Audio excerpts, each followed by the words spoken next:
Good afternoon, Congressman, Senator, ambassadors, my colleagues at the State Department, and other officials in the United States government.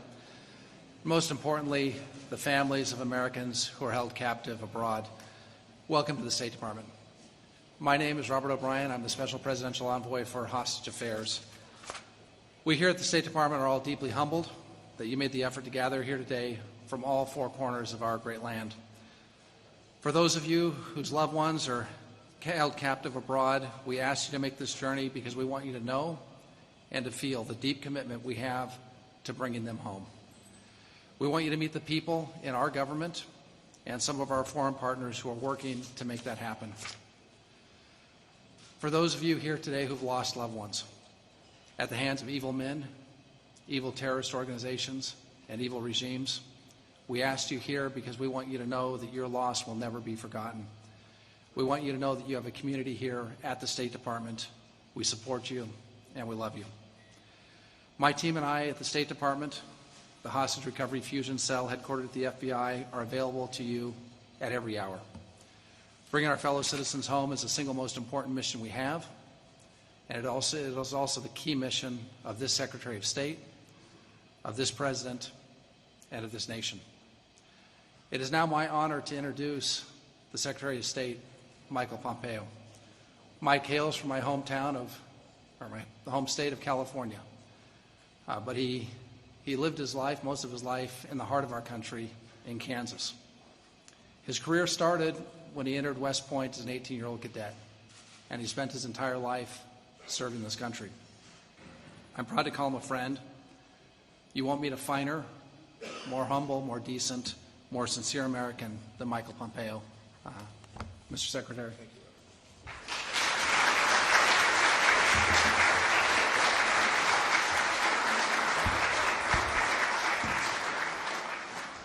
Thank you, Robert. And I want to start in the way that Robert did by thanking all the families of the hostages for making this journey to be with us today. And for those of you who could not make the trip, thank you to you as well. I must say that when Robert and I first discussed this, the idea of inviting all these families back to the State Department, it was months ago, and we were too slow. I regret that we didn't get this done more quickly. It very much seems like something that has been worthy and special, and I hope you all feel that way as well. I want you all to have a personal relationship with us and get to know our hearts and our mission, the mission that we carry forward on behalf of your loved ones each and every day. I want to welcome, I see in the audience, ambassadors from partner nations who have joined us here today. Thank you all for being here. I want to thank everyone who made this day possible as well. Robert, his colleagues, his principal deputy, Hugh Dugan, his deputy, Julie Nishawat, and Meredith Stock as well. You all did the legwork to bring this all together. I just show up and there's a microphone where it's supposed to be. So thank you for making this happen. I want to make sure that I'm not remiss by not acknowledging all the others, the Bureau of Consular Affairs, Mike Burnett, Georgiana Cavendish, and their team, the White House National Security Council, who deals in hostage affairs as well. I see some of you with us today. Our Ambassador, Laura Dogu, Diane Ryan, and other team members of the Interagency HRFC, who work hand-in-hand alongside Robert to coordinate our diplomatic engagements on behalf of your loved ones. I'm glad, too, I know have former colleagues from Capitol Hill, members of the House and the Senate, each of whom is personally invested in helping us make sure we bring Americans home. I see Congressman Hill and Waltz are here. Name a few. Raise your hands, please. Thank you for being here. We're grateful for your support. We've got folks from all across the government, from the Federal Bureau of Investigation, from the Department of Defense and Justice and Treasury, all the intelligence agencies, everyone who remains nameless who works on this critical mission as well. We thank them, and please thank your colleagues who could not be with us today as well. For those of you who've had a chance to come visit my office, a handful of you did it today, you would have seen on the edge of my desk a Bible that I keep open every day to remind me of what matters most in our life: God and family, doing what's right, protecting the weakest.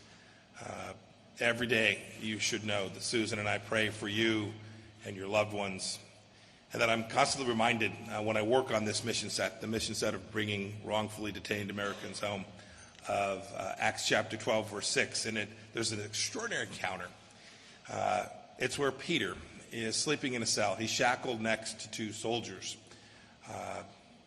There are sentries stationed outside. It's the night before Herod put him on trial. And suddenly an angel appears. The angel shakes Peter awake. His shackles fall off. The angel tells Peter to follow him to freedom. Peter's bewildered and probably scared, but he follows the angel. They pass by the two soldiers who were standing sentry outside, and then they reach the city's iron gates, which open to them of their own accord. Those of you who know this verse know it's an incredible moment. Peter was rescued the night before he was to face judgment and likely execution. But his hope and faith allowed him to walk free. I know, too, sometimes our rescued hostages feel like Peter must have felt, like they've received an act of God. But I know, too, that not every American held abroad is saved, as Peter was. Sometimes, tragically, our efforts fail, or they don't produce results as quickly as they deserve. And I want you all to know I'm not here today to instill in you any false hope. Sometimes our best simply is not enough, and we mourn all the men and women that have been wrongly detained and who have been lost to us. I met with some of their families today as well. We mourn for them. Folks like Jim Foley, Kayla Mueller, Stephen Sotloff, Peter Kassig, and Otto Warmbier. Their families were all with us today. I want to personally thank them for being here. What I can do today for each of you is to make my personal commitment known, to talk to you about what it is we're doing and will continue to do every day, our very best every day, to deliver every wrongfully detained American home. I want to talk to you in practical matters about what this commitment means, what this pledge means. You should know, I've been at this now for over 2 years, first as the director of the Central Intelligence Agency, and now in my role as Secretary of State. And the President asks every week for an update. He wants to know the status. He wants to know what we're doing and why we haven't been more successful. He's personally invested in the safe return in each and every one of them. I talk to my counterparts in foreign capitals regularly, seeking their assistance, trying to get our hostages home. I do it by phone. I do it from my office. I do it from my home office. I do it when I travel on the road. I talk to Robert, too, and our team to make sure that they're on track, that they're on mission. He and I have an incredibly close relationship working on this important mission set.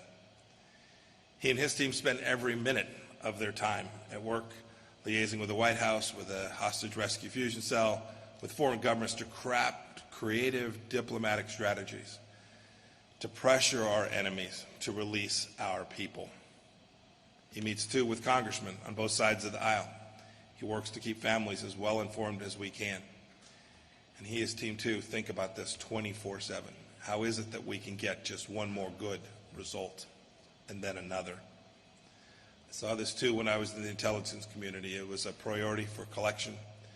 We try to collect as much data as we can about loved ones, sometimes in very difficult places, hard places to get information. And they work with their counterparts, too, to see what they know. I wish I could talk about some of those more than we sometimes can, but know that they are extensive and real and ongoing. Our military, too, stands ready. Some of our bravest and most skilled warriors, ready to rescue when possible.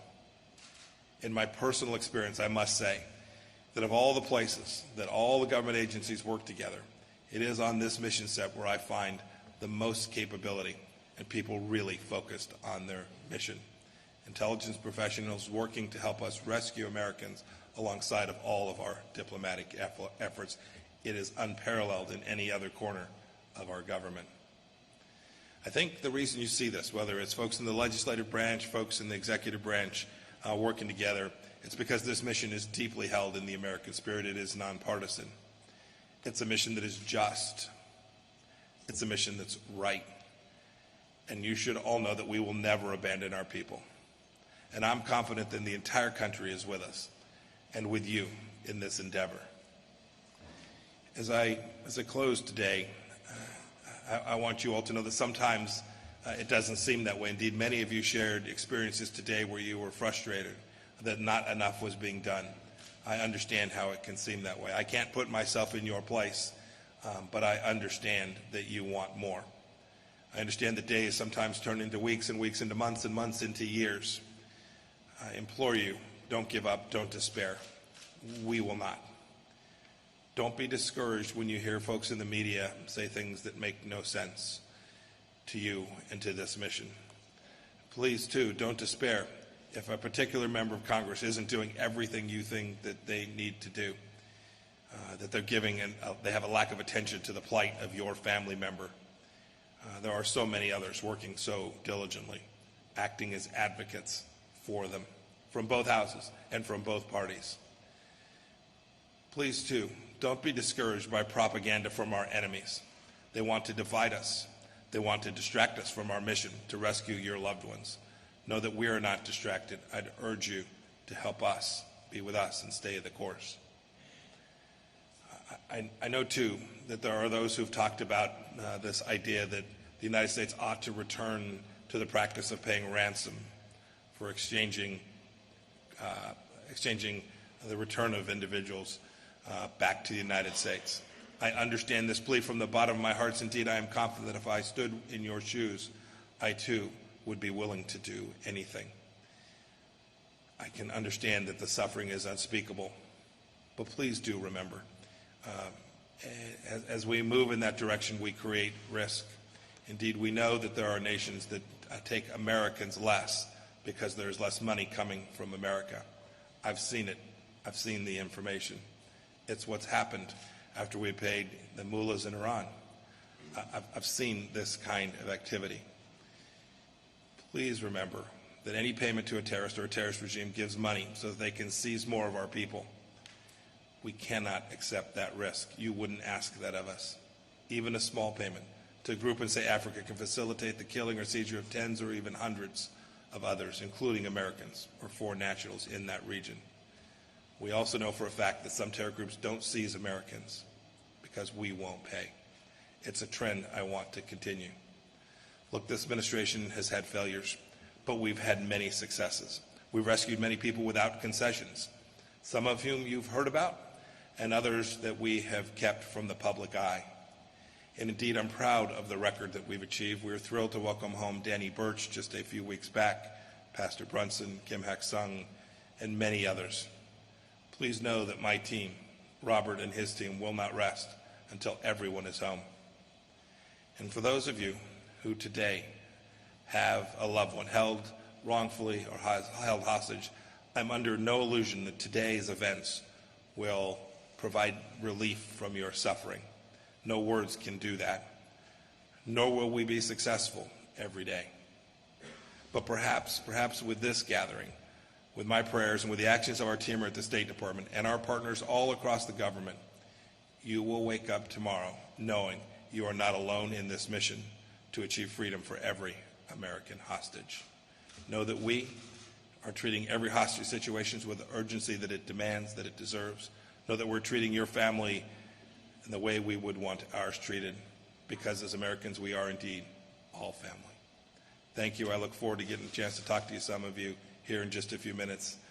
I hope that the Lord blesses each of you, blesses your loved ones who are wrongfully detained, and blesses our great country. Thank you.